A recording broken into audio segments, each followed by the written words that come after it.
So Craig is a big betting man. He's a big gambler. Oh, yeah. Yeah.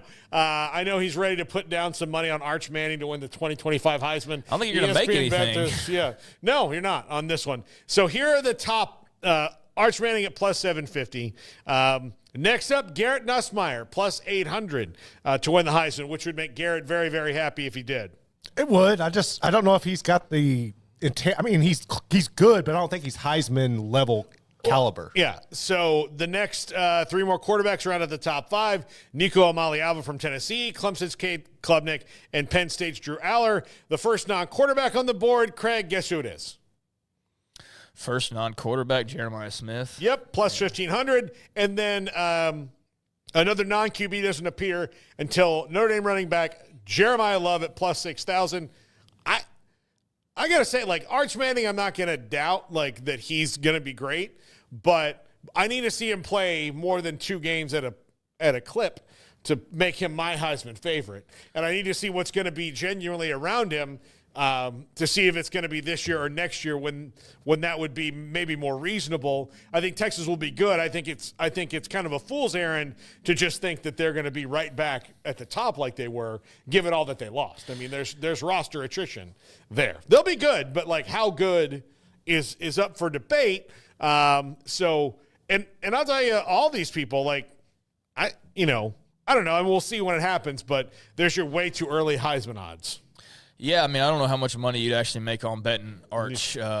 Betting's not my forte, but it is interesting to see him as the favorite. I actually don't think that comes as much of a surprise, and I just looked up the Heisman odds while you were talking to see kind of the listing of it, and I'll tell you why it makes sense for a couple of reasons. One, because Vegas knows people are like already Arch hypnotized. I mean, because of just the way you've seen the reaction to him on social media, and the build-up for this guy is unlike any other player that we've probably ever seen. I mean, I'm sure there's some guys that are close comparisons, but not with the family history and all the stuff that comes attached to Arch. Being on a team that's amongst that's the biggest, whether they win or lose, they're just the biggest, most popular, in that argument. So there's even a bigger spotlight just because of that alone. Just so you're at a big school that gets a lot of attention. There's those natural reasons, I feel like, and the fact that when he did come in, he did some pretty exciting stuff. Like there were a couple times, Georgia said, no, you're not gonna come dunk on us and your little appearance at the goal line. Like that didn't happen every way perfectly, but he made a bunch of big plays for the little amount that he played, and they were like highlight plays. You're like, what the hell? Like this 60-yard run or whatever, right?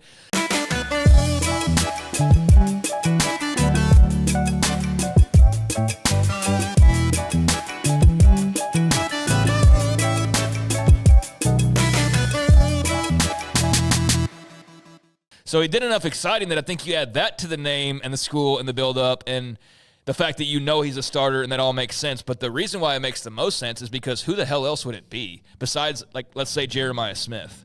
Mm-hmm. Because Garrett Nussmeier is not a sure thing. You know who else is on this list? Cade Klubnik. Mm-hmm. You think he should be? I mean, he had a good year this past year. I love to see that for him. But I don't think like early preseason bettors are like, put it all on Klubnik. No, I think Arch is much more attractive for drawing people in.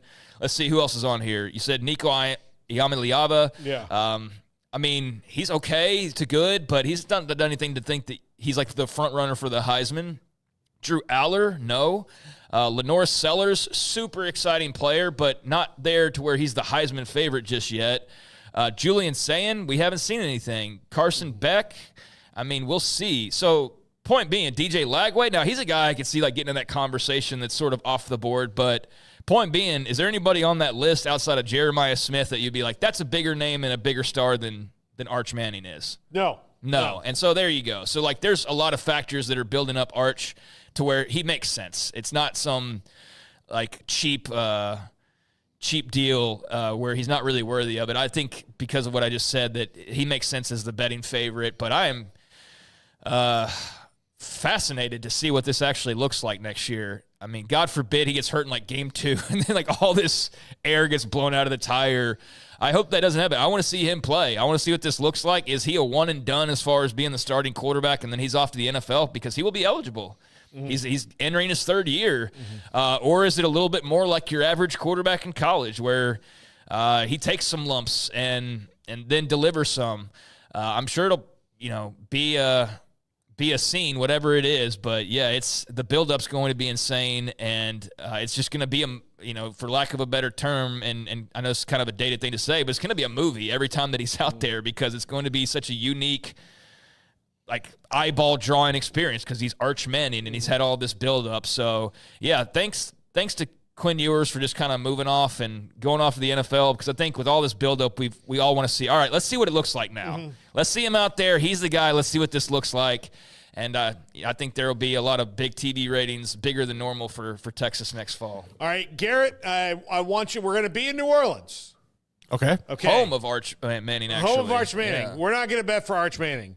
We're going to put all the money plus $25,000 on TJ Finley. Hell no. I would. That's the odds. Like, so if TJ Finley wins the award, it would honestly – it would be the same odds as, like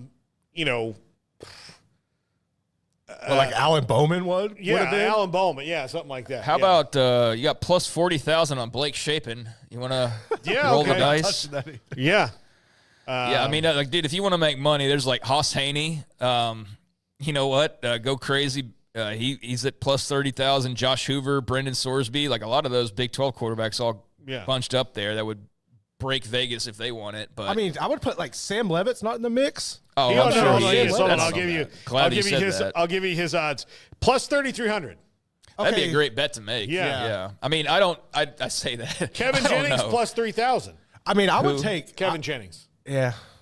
I like Kevin Jennings a lot, but he needs to kind of like shake off the PTSD from the playoff game. Yeah, I think that just left kind of a bad taste in people's mouths. We're fans. I think he'll be great next year, but I think that definitely dings him a little bit. But I'm glad that you said what you said, Garrett, because, Sam Levitt should be a surefire preseason Heisman mention.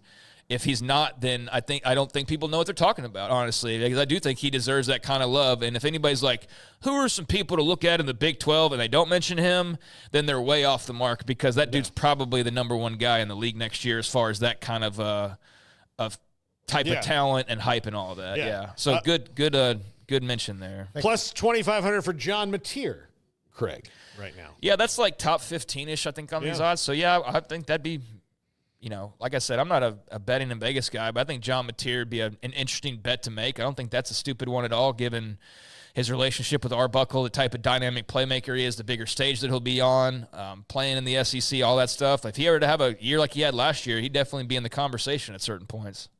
Yeah. By the way, there's a couple on here. Well, Ryan Williams from Bama plus 4,000. I think that's something needs to look. Sam Levitt has the same odds as Austin Simmons, who's not started a game for Ole Miss yet, which is very odd to me. That's ridiculous. Yeah, that you would do that. Well, there's your sleeper, I think, right there. Has maybe better odds than Marcel Reed, Jalen Daniels, and Dylan Raiola. So I'm surprised Raiola's not even higher, because he's another guy who's kind of the hype machine was behind him, or is.